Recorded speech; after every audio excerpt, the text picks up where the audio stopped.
Hello, vamos al día 5, en donde vamos a hablar del lenguaje sexual y cómo podemos hacer para conectarnos más con este lenguaje. Este es el más conocido, el más común, porque es el que todos lo hemos probado, porque es el que está en la pornografía, es el que más se habla y es el que más se identifica con la sexualidad. Cuando pensamos en sexualidad, pensamos en el lenguaje sexual, cuando en verdad no es el único. Pero bueno, igual hay que honrarlo, hay que entenderlo a mayor profundidad para poder conectarnos más con él si no estamos tan conectadas con él, respetarlos más si tenemos ese lenguaje y tal vez nos avergonzamos de ciertas cosas. Entonces, empecemos. El lenguaje sexual se activa principalmente a través de la excitación física directa y la energía vital del cuerpo. ¿Ok? A diferencia de los otros blueprints, no necesita demasiado contexto sensorial como el sensual o no depende tanto de la anticipación sutil como el energético, ¿sí? Su respuesta al deseo suele ser rápida, clara y corporal, ¿ok? El placer entra por el cuerpo mismo. Entonces, la persona con este lenguaje suele experimentar deseo físico claro, respuesta corporal rápida, disfrute del contacto directo, facilidad para sentir excitación y sensación de vitalidad y fuerza. El deseo no necesita muchas condiciones externas para aparecer. El cuerpo ya está disponible cuando vives desde este lenguaje, ¿ok?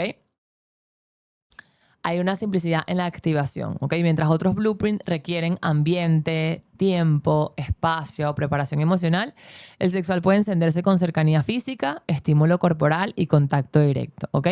Esto no significa superficialidad, sino una vía distinta de acceso al placer, ¿ok? ¿Cuáles son los malentendidos comunes sobre el sexual? Ay, es demasiado básico o superficial, ¿sí? La cultura a veces reduce este lenguaje en algo meramente físico, pero al final, en su forma sana, el sexual realmente conecta con vitalidad, presencia corporal, energía de vida y autenticidad del deseo. ¿Okay? No es falta de profundidad, es profundidad a través del cuerpo. ¿Okay? A veces también se suele creer que este lenguaje es como que él o ella tiene demasiado deseo. Muchas personas sexuales han recibido mensajes como, ay, bájale, eso es mucho, ay, no deberías querer tanto ni tan seguido. Esto puede generar obviamente vergüenza, represión y confusión sobre su propia energía. Hay muchas, ¿cómo identificamos? Hay que entender el contexto, ¿no? Cómo identificamos mucho la sexualidad con este lenguaje. Entonces, las personas que son sexuales y que cuando logran tener relaciones se satisfacen por medio de esta vía. Vamos a suponer en una pareja en donde alguien es sexual y alguien es sensual. El sexual, cada vez que tiene encuentros, pues logra satisfacerse mucho más fácil porque es el lenguaje que todos conocemos versus el sensual. Entonces, puede que el sensual luego en algún punto como que sienta que no está siendo satisfecho completamente o como que el sexo para esa persona no signifique tanto como significa para el sexual, y no porque no signifique de verdad, sino como no lo ha explorado, como no ha entendido cómo se habla su lenguaje y no entiende qué pedir ni qué necesita, entonces se ha relacionado con su deseo y con su placer desde, bueno, el sexo es rico, pero no me hace sentir tanto, o como que a veces gana más el cansancio y eso. Y resulta que lo que le está pasando al sensual es que no se ha aproximado a su lenguaje como debería y entonces tiene esa desconexión. Y cuando se compara con el sexual, que es mucho más directo, que se sabe mucho más que lo activa, todo es como que, ay, tú tienes demasiado deseo, tú tienes demasiado líbido y yo no. Y resulta que nada que ver. Seguramente si los dos estuvieran hablando su lenguaje todo el tiempo, pues dice incluso que tuviesen el mismo líbido y el mismo deseo, pero entendiendo cómo en la sociedad que vivimos y cómo hemos sido criados y las experiencias, pues puede interpretarse como que esa persona sensual le dice, ay, como bájale, tienes mucha intensidad, no deberías querer tanto, y resulta que no. Lo que termina haciendo es que estas personas se avergüencen, se repriman y tengan esa confusión, pero no porque son demasiados en lo absoluto, porque cuando en realidad su capacidad de deseo es un recurso, no un problema, ¿ok?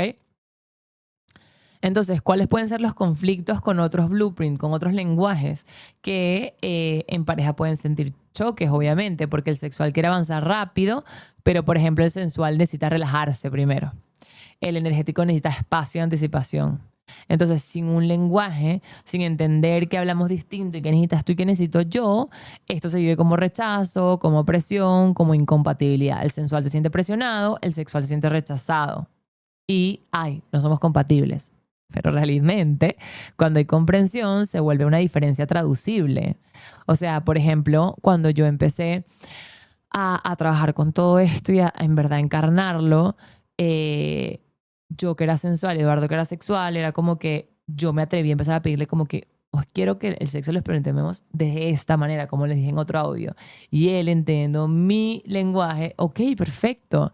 Y obviamente para él no había sido la mayor excitación al principio, pero complaciéndome a mí se excitaba y en teniendo intimidad se sentía cerca.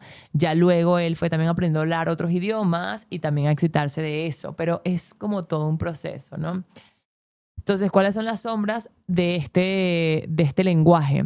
Bueno, uno, ir demasiado rápido, porque la facilidad de excitación puede llevar a poca atención al ritmo del otro, puede llevar a desconexión emocional, puede sentirse como con prisa, y no es por falta de amor, sino porque su vía natural de activación es la que es, pues. Otra sombra es reducir el placer solo a lo físico. Si no hay integración emocional o sensorial, el encuentro puede sentirse corto, incompleto y mecánico. El crecimiento del sexual es expandirse, no reprimirse, ¿ok? Otro punto es la vergüenza internalizada. Muchos que hablan lenguaje sexual aprendieron que su deseo es excesivo, que es incorrecto, que es peligroso, y esto obviamente puede llevar a ocultar su energía, a desconectarse de su cuerpo y tal vez a vivir frustración silenciosa. Entonces, bueno, ¿cómo nos conectamos con los regalos o qué regalos nos trae este lenguaje cuando nos conectamos con él?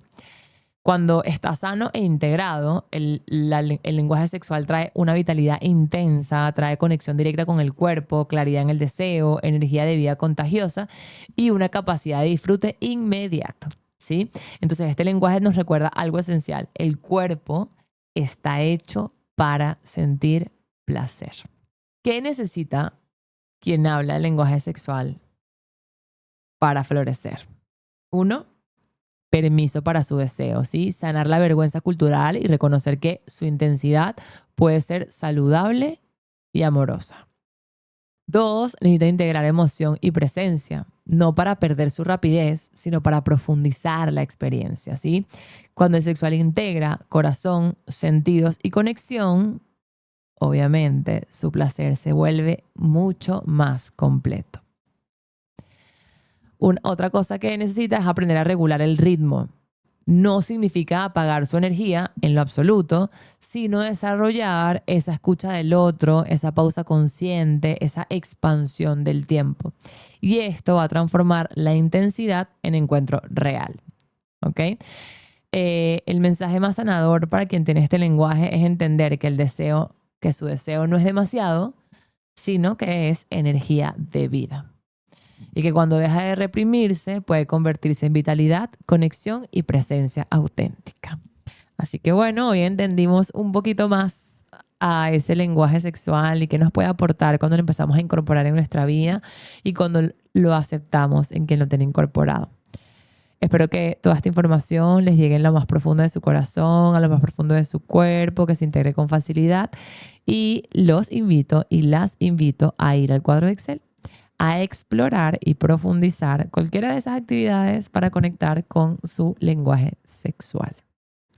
Que tengan lindo día o linda noche. Un besito. Chao, chao.